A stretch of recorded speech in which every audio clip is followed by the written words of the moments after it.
கிறிஸ்துவுக்குள் பிரியமானவர்களே, இந்த நாளுக்கான தினசரி தியான வசனம் லூக்கா எழுதின சுவிசேஷம் 24வது அதிகாரம் 44வது வசனம். லூக்கா 24:44. லூக் 24:44. அவர்களை நோக்கி, மோசேயின் நியாய பிரமாணத்திலும் தீர்க்கதரிசிகளின் ஆகமங்களிலும் சங்கீதங்களிலும் என்னை குறித்து எழுதியிருக்கிறவைகளெல்லாம் நிறைவேறியதென்று நான் உங்களோடு இருந்தபோது உங்களுக்கு சொல்லி கொண்டு வந்த விசேஷங்கள் இவைகளே என்றார். அதாவது, நான் எப்படி இங்கே வரணும், வேதபாரகர்களால் பரிசேயர்களால் பிடித்து வைக்கப்பட்டு நான் கொலை செய்யப்பட்டு 3ஆம் நாள் உயிர்த்தெழ வேண்டும் என்பதை குறித்து நான் உங்களுக்கு விவரித்து சொன்னேன். எங்கேருந்து எடுத்து சொன்னேன்? மோசேயும் மற்றும் தீர்க்கதரிசிகள். மோசேயும் தீர்க்கதரிசிகள் என்று சொல்வது பழைய ஏற்பாடு, அதில் சங்கீதம். அப்போ 3ஐயும் எடுத்து சொல்கிறாரு. இது எப்போ சொன்னார்?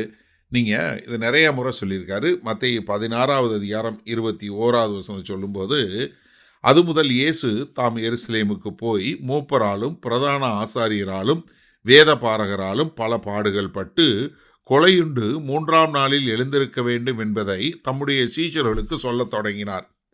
அதேமாரி 17வது அதிகாரம் 22வது வசனம், அவர் கலிலேயாவிலே சஞ்சரிக்கும் போது இயேசு அவர்களை நோக்கி, மனுஷகுமாரன் மனுஷர் கைகளில் ஒப்பு கொடுக்கப்படுவார், அவர்கள் அவரை கொலை செய்வார்கள், ஆகிலும் 3ஆம் நாளிலே உயிர் தெழுந்திருப்பார் என்றார். அவர்கள் மிகுந்த துக்கமடைந்தார்கள். அப்பவும் சொல்றாரு.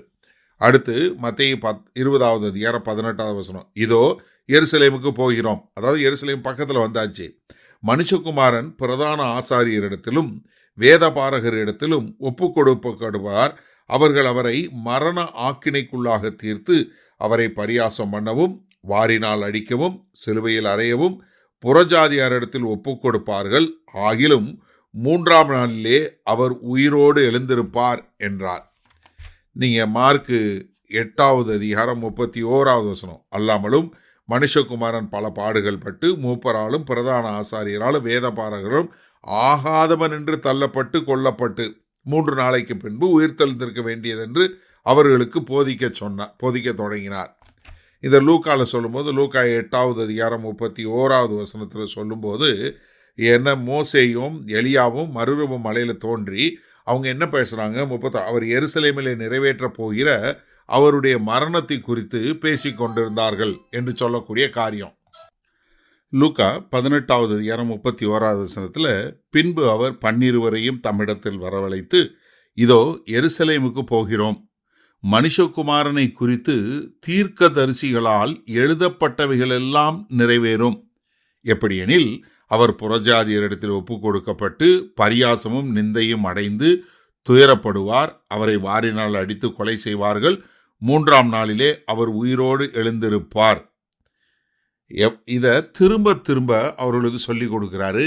இதை சொல்லும்போது இங்கே என்ன சொல்கிறாரு? இதனுடைய நிறைவேற்றத்தை நான் உங்கள்கிட்ட சொல்லிக்கிட்டே வந்தேன் இல்லையா, அதைத்தான் நீங்கள் இப்போ பார்க்குறீங்க. அப்போ என்ன, நான் இரட்சகராக இந்த பூமிக்கு வந்தேன், இதை குறித்து மோசே எழுதியிருந்தார், தீர்க்கதரிசிகளெல்லாம் சொன்னாங்க, சங்கீதங்களில் சொல்லப்பட்டது, அதனுடைய நிறைவேற்றத்தை நான் உங்கள்கிட்ட சொன்னேன், நிறைவேறப் போகுதுன்னு. அதனுடைய விசேஷங்கள்லாம் இதுதான். இப்போ நான் மறுபடியும் உயிரோடு வந்திருக்கிறேன், இது தேவனுடைய திட்டத்தை நிறைவேற்றி இருக்கிறது என்று சொல்லக்கூடியதாக.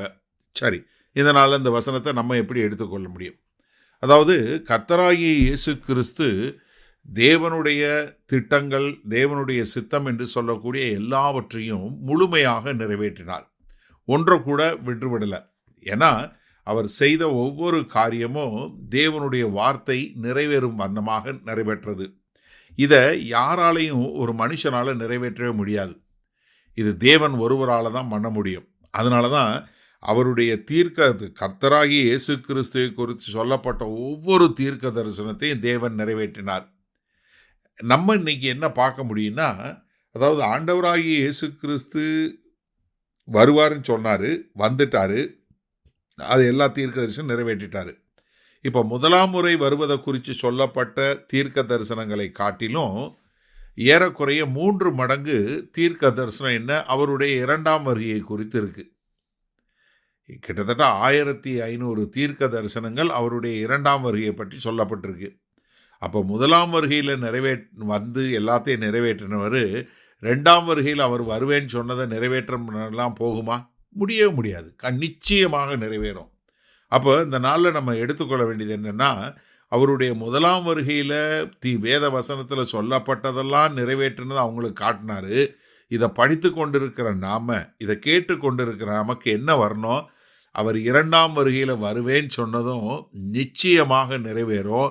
அதனால நாம் வேத வசனத்தை முழுமையாக விசுவாசித்து தேவனை பற்றி கொண்டு தேவனுக்கென்று வாழ நம்மை ஒப்பு கொடுப்போமா? மகா கிருபையும் இரக்கம் நிறைந்த எங்கள் அன்பின் தகப்பனே, கர்த்தாவே, இந்த அருமையான நல்ல நாளுக்காய் நன்றி. ஆமாண்டவரே, இதோ உம்முடைய வருகையை குறித்து நீங்கள் சொன்ன எல்லா தீர்க்கதரிசனம் நிறைவேற்றினீங்க. இனி வரப்போகிற காரியமும் நிச்சயமாய் நிறைவேறும்.